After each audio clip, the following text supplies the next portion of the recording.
Today on the bench, I want to tie you up Brian's Magic Brown.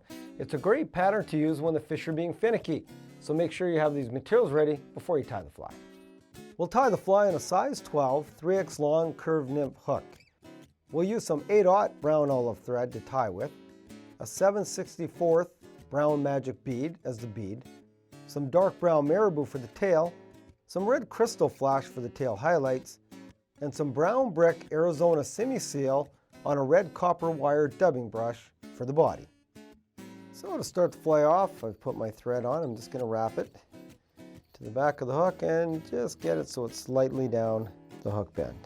That's where we're going to put our tail in. So what I've done is taken some fibers from the marabou feather, and I've only stripped off one side because I want this tail to be fairly thin. So I've got this and I've cut them, packed them, and again it's very thin.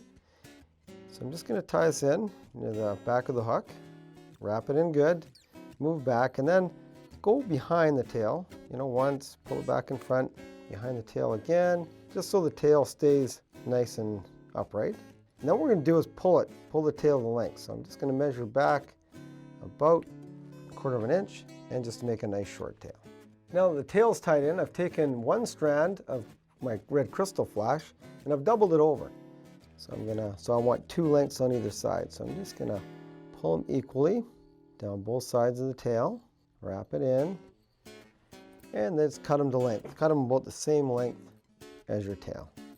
Now that we have the tail and the tail highlights tied in, I'm going to take my Arizona Simi seal, and I've got a dubbing block here. It's called a turbo dubbing block, and I'm just going to lay small amounts of dubbing. So you don't want to put too much in here. You just want really, really small amounts of dubbing onto the dubbing block, and it forms really nice dubbing brushes. So you lay a really small amount of dubbing in there, and then we're going to take our wire and put them together so it traps the dubbing, and then we're just going to spin it up and keep spinning to form a nice dubbing brush.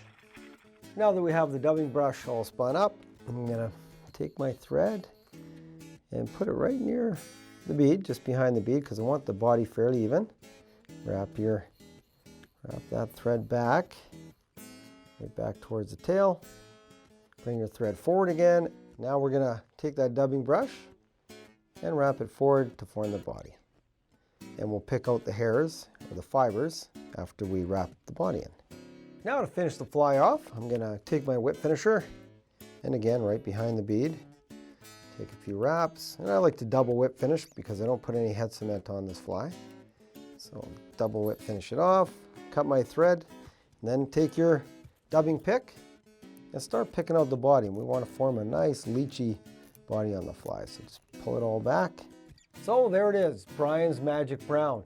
What we found is this pattern worked really well in Sheridan Lake on these finicky fish, and mainly because there's not much flash on the fly. It's a very subtle pattern. To watch all our latest Sport Fishing on the Fly episodes and to order Sport Fishing on the Fly merchandise, head to www.sfotf.ca. And if you would like to book an adventure like this one showing, head to ontheflyadventures.ca and book yourself the trip of a lifetime.